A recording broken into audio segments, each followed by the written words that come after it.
Welcome back to The Price of Business. I'm your host, Kevin Price, talking to you about you and your business. And I'm really excited. I do want to mention again, January 3rd is the launch of the national television show, The Price of Business, on the Biz TV network, over 30 million homes, roughly one-third of the homes around the country. One of our very first guests, in fact, our first guest on the program is our guest this segment, my very good friend Lee Kaplan. He's an attorney at law and a regular contributor. He does a great job talking about business into law, and we're always delighted to have him on the program, as well as talk about what's happening on the political front. His firm is Spicer, Kaplan, and Veselka, and the website there is skv.com. Lee Kaplan, how are you today? I'm great. Good morning, Kevin. Let's talk a little bit about our elections. We haven't had any, real conversation about that. We chatted just before the runoff, and that was for Mayor Bill King versus Sylvester Turner. And, we both thought it was going to be competitive. We thought that it was going to lean towards Turner, you more so than me. I thought King probably had a better chance. It's the most competitive race since the Orlando Sanchez race over a decade ago. I thought it was really interesting. Your thoughts? Well, it was a lot closer than I thought, frankly. And if I were to pinpoint a reason why King came so close when I thought it'd be like 55 to 45, it's these bumper stickers, things like back to basics or fix the streets, that sort of thing that people respond to because, all politics is local, particularly in a municipal election. They want the streets to not have potholes. They want the budget not to always be out of balance. They don't want to worry that their property taxes are going up yet again. So I think that's a reason why the vote was a lot closer than a number of people had predicted. Well, you aptly pointed out that the campaign of Sylvester Turner almost sounded like running for governor or president. In fact, it sounded a lot like, what's his name, the mayor of New York City's campaign. It's like, you're running for mayor. We do want an efficient city. And he's talking about income equality and a lot of touchy-feely things that's kind of beyond the scope, a reality scope at least, of a mayor. Well, as I think I've said before, there are three words that always worry me when I hear them from a candidate or a person in a position of power or responsibility. Those words are inequality, holistic, and stakeholder.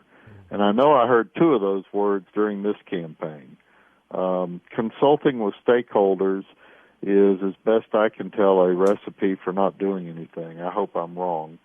And I'm not sure how the mayor addresses inequality other than having a city that works so that it's easier for people to get jobs from people who want to be here and create businesses and offer jobs. But we did hear a lot about that, and I'm very hopeful that our new mayor will address the kinds of things that make it possible for people to get jobs in Houston. Yeah, good luck with that. And, and I'm not sure if raising minimum wage is the answer to that question as well. And you pointed out really well. I mean, it was like 3,000 or 4,000 votes. You're talking about single digits percentage change. It was really shocking. This was a very close election. I have to admit, I was surprised by that. And it'll be interesting to see what happens. I think that people are very concerned about the city's finances, and I'm hopeful that the mayor will address the pension overhang issue, because certainly the people who voted for King include a number of people who are skeptical that he will do anything about it. If he does, I think he will be an extremely popular, successful mayor. Yeah, highly unlikely based on his endorsements, because I think those groups, those public employee groups that were endorsing him were banking on him not really changing things. Well, that may be true, but as I've always said, if Nixon can recognize Red China and Clinton can balance the budget, then almost anything is possible. And Sylvester Turner can go against what people expect of him and surprise and delight a lot of people. The city needs to be fiscally healthy. It really does. This oil downturn, that's even more acute of an issue. Yeah, and we as a state, not only as a city, have some really serious revenue problems thanks to the energy situation alone. We're going to have a real difficult year, I predict. Yeah, I think so. And you don't even need much of a crystal ball for that. No, I don't. I think anybody would have to see, when you're reading the paper every day and learning of another layoff by one of the majors or one of the major oilfield service companies, and you're learning about other people going under, then while it may be a buying opportunity for Exxon to snap up some smaller companies, I think we're going to have fewer jobs. So the city is really going to be on a tightrope financially. Talking again with Lee Kaplan, Spicer, Kaplan and Veselka, does a phenomenal job keeping us informed of what's happening out there. And, I haven't asked you in a little while. I thought it'd be a good way to wrap up the segment. What kind of cases that you guys are involved in that would be interesting from a business perspective? I know one of them you've been talking about with a lot of frequency, and it's been interesting to see how that's unfolded with BP. But kind of give us a view of some of the things you work on, just a flavor, if you will, for our audience. Well, in addition to white-collar criminal matters, which is a practice we've expanded in the last few years, we have a number of just plain old contract disputes.